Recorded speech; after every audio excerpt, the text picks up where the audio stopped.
상장된 민간 기업은 사기업이 아니에요. 공기업이에요. 야, 민간 기업은 뭐 아무리 상장해도 임마 사기업이지 임마 그게 뭐야 이렇게 얘기하는 거예요. 이게 굉장히 후진적인 의식이죠. 내가 퇴직금 2억 원을 받아가지고 치킨집을 시작했으면 그 사람은 일단 개인 사업자가 되기 때문에 사업자는 사업자지만 기업인이라고는 하지 않습니다. 그래서 기업은 어느 정도 성장하고 규모가 큰 기업인데 그러면 보통 우리가 이제 작은 기업을 중소기업이라 그러죠. 그죠? 중소기업 그러면은 뭐 사원수가 50명에서 한 200명 정도 되면서 1년 매출은 한 100억 원에서 한 1000억 원? 그 정도를 우리가 중소기업이라고 할 수가 있을 텐데 기업은 두 가지 조건이 필요할 것 같아요. 어느 정도 규모가 큰 기업이고 두 번째는 법인이고 그 두 가지 기준으로 볼 때 퇴직금 2억 원을 가지고 창업한 치킨집 사장님은 아직은 기업인이 아니지 않을까 이렇게 생각돼요.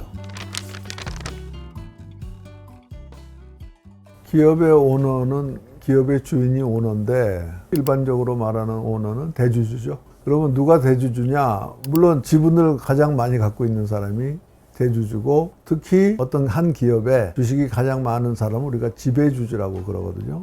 그래서 오너에 가장 가까운 개념은 지배주주겠죠.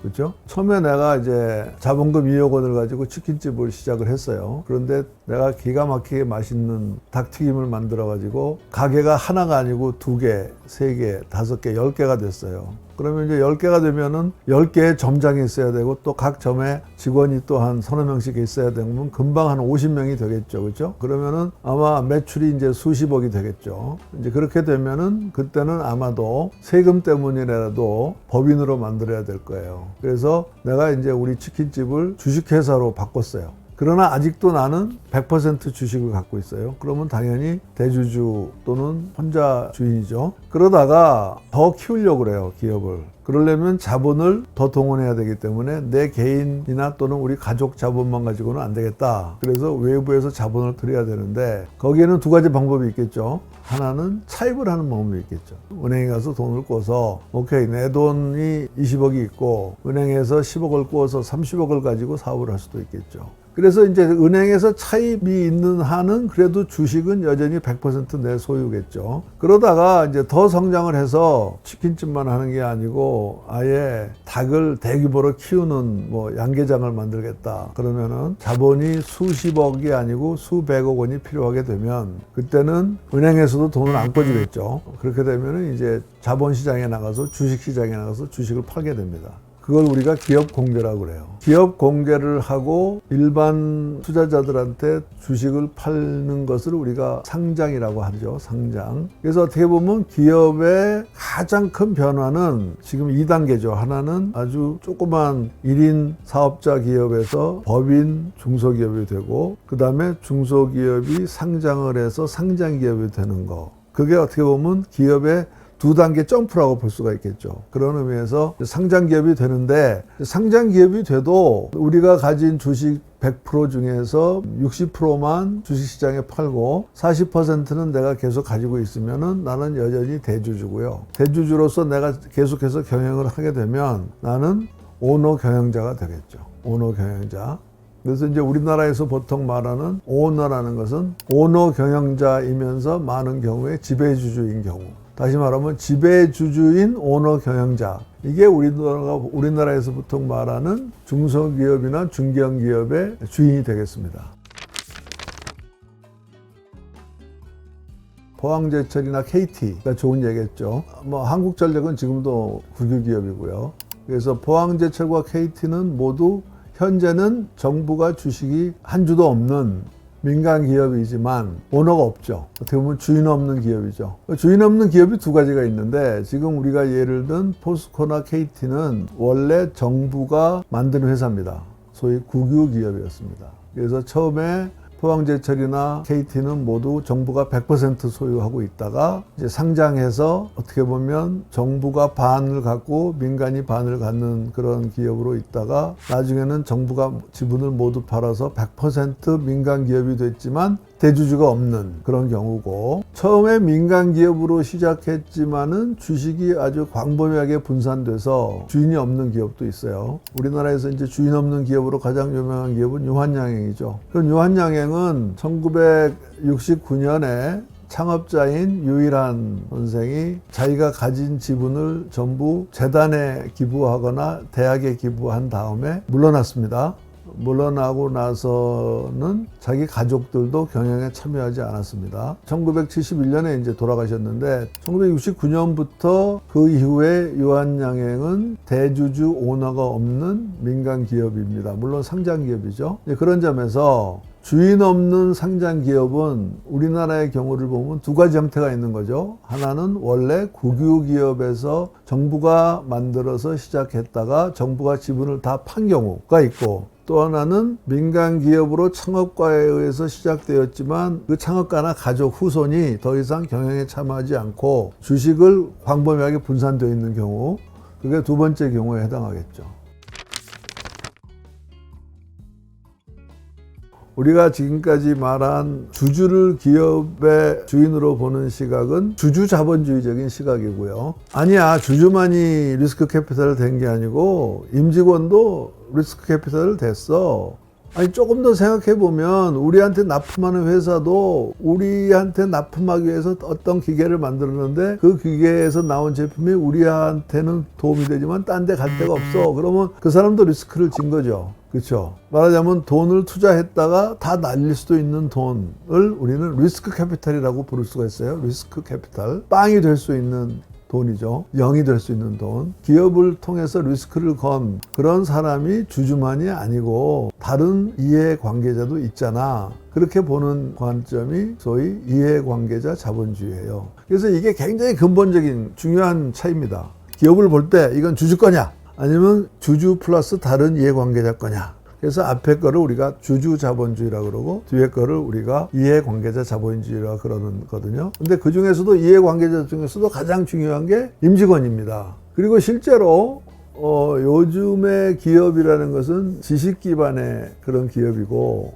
노하우가 중요하고, 특히 요즘 같은 제4차 산업혁명 하이텍 시대에는 전문 인력, 예를 들면 AI, 요즘 유행하는 AI, 그러면 AI 회사로 성공하려면은 AI 전문 인력이 굉장히 필요한데 AI 전문 인력은 진짜 요새 귀하잖아요. 그러면은 그런 사람이 없으면 기업이 존속이 안 되기 때문에 아무리 대주주라 하더라도 주주라 하더라도 이러한 기술과 전문 지식을 가진 인력이 없으면 안 되기 때문에 그런 업종, 그런 산업에서는 어떻게 보면 주주와 임직원이 대등한 입장에 설 수도 있어요. 그런 차원에서 근대 기업의 경우, 특히 하이테크 기업의 경우에는 꼭 주주만이 다가 아니고 실질적으로 임직원도 상당히 중요한 역할을 하는 겁니다.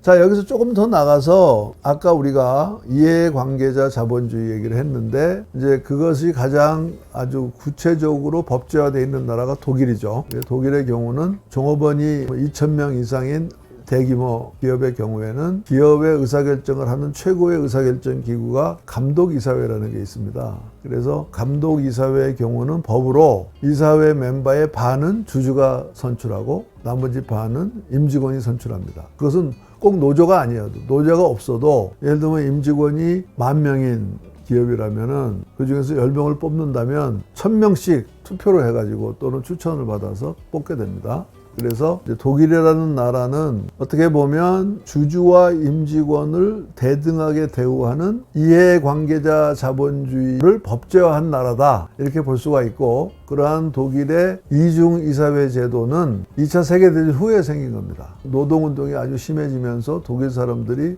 머리를 짜내서 만든 겁니다. 그래서 근로자나 임직원도 리스크를 진 사람들이니까 이 사람들은 대우를 해줘야 되겠다, 이런 이제 생각도 있고, 안정적인 고용관계를 유지해야 유능한 인재가 오래 간다라는 그런 관점도 있는 거고, 또 일본의 경우는 독일과 같이 법적으로 이중이사회 제도를 채택하지는 않았지만 그 실질적으로 일본 자본주의를 우리가 사원 자본주의라고 그럽니다. 사원 자본주의. 그것은 뭐냐면 일본의 경우는, 대기업의 경우는 대주주가 없어요. 주인이 없다고, 대부분의 경우에. 우리가 아는 대부분의 일본 기업은 주주가 없습니다. 그러면은 주주가 없으면은 그러면 뭐냐?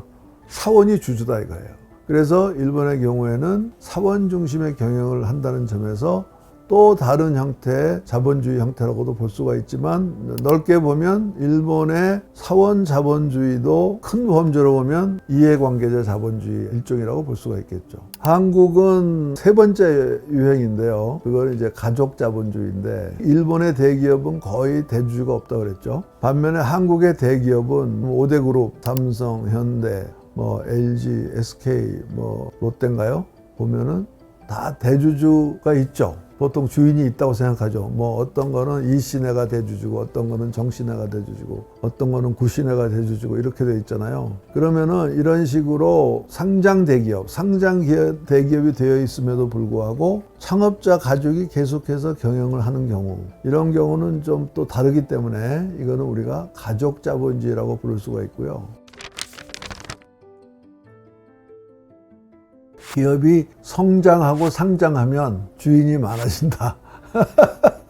그리고 복잡해진다. 그래서 지배구조가 문제가 되는 겁니다. 지배구조라는 것은 이제 영어로 governance인데요. corporate governance. governance라는 말을 보시면은 원래 government, 정부라는 말과 같은 거잖아요. 근데 government와 governance의 차이는, 정부 혼자서 다스리는 것은 government고, 정부가 시민단체나 여러 민간인들과 같이 통치를 한다는 개념이 governance거든요.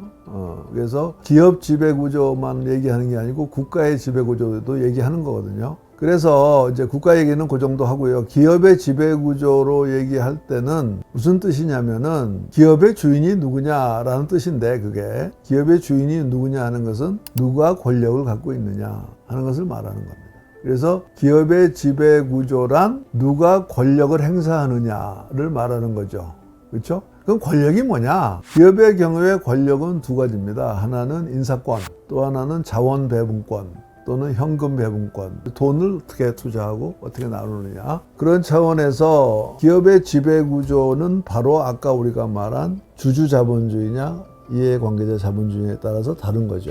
그러나 법인이 되는 경우에는, 법인이라는 개념은 지난번에도 얘기했지만 리갈 퍼슨이잖아요. 그러면 법인의 반대는 자연인이죠. 우리 보통 사람이 자연인이죠. 그러면 자연인과 분리된 법인이라는 개념이 굉장히 중요한 개념인데, 내 생각에는 우리나라는 아직도 그 법인이라는 개념이 약한 것 같아요. 말하자면 어떤 특정 자연인과 분리된 법인이라는 개념이 추상적이잖아요. 어떻게 보면 인위적인 거잖아요. 그죠? 그렇기 때문에 법인의 지배구조라는 것을 우리가 이렇게 얘기하지만, 사람들은 그냥 예를 들면 현대 자동차 그러면 정의선 씨 거 이렇게 생각하잖아요. 근데 그게 아니거든요.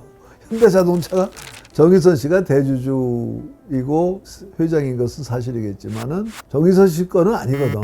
근데 사람들은 그렇게 생각 안 하고, 현대자동차는 정모 씨 거, 삼성전자는 이모 씨 거, SK 이노베이션은 최모 씨 거, 이렇게 생각하는데 그게 아니거든요. 법인이거든요, 법인. 그러면 법인의 의사결정권은 누구한테 있냐? 이사회에 있거든요, 이사회. 그래서 이제 기업의 지배구조 얘기가 나오면 법인의 경우는 의사결정권이 이사회에 있다.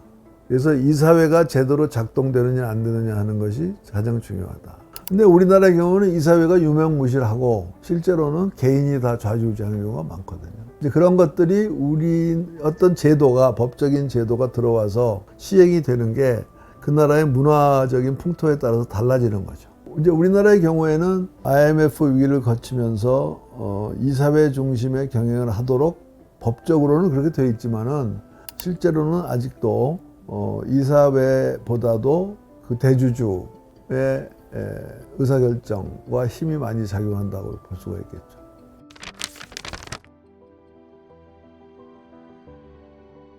당연히 달라야 되는데 같은 것 같아요.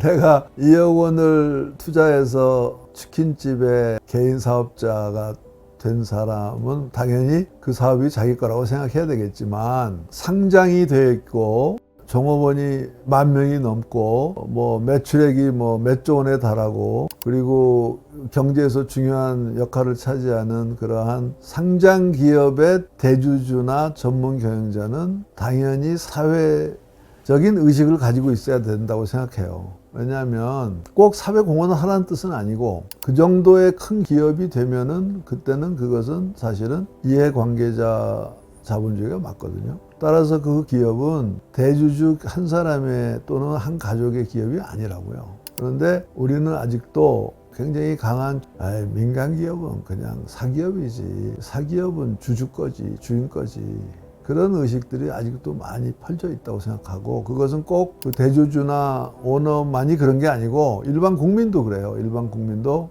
민간기업 하면은 그건 사기업이지 이렇게 생각하는데, 상장된 민간기업은 사기업이 아니에요. 공기업이에요. 제대로 된 의미에서 퍼블릭 코퍼레이션이라고. 상장기업, 퍼블릭 코퍼레이션.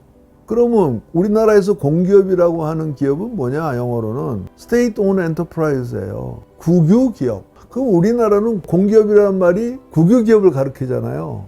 그런데 그거를 바꾸려면은 어떻게 텔레비에서 매일 9시 뉴스에 방송하나? 어떻게? 여러분, 국민 여러분, 공기업은 국유기업이 아니고 상장된 민간기업입니다. 계속 광고해요? 이미 다른 개념으로 쓰이고 있기 때문에 어려운 거라. 우리나라는 아직도 민간 부문이 공적인 일을 한다는 개념이 약합니다. 그게 우리의 한계입니다. 그것은 조금 확대해서 해석하면은 공동체 의식이 약한 겁니다. 다시 말하면 민간이 공적인 일을 할 수 있다라는 의식이 약한 거예요. 그 의식이 기업에도 그대로 적용되는 거예요. 그래서 기업에서도 민간 기업은 아무리 상장해도 사기업이지 그게 뭐야 이렇게 얘기하는 거예요. 이게 굉장히 후진적인 의식이죠.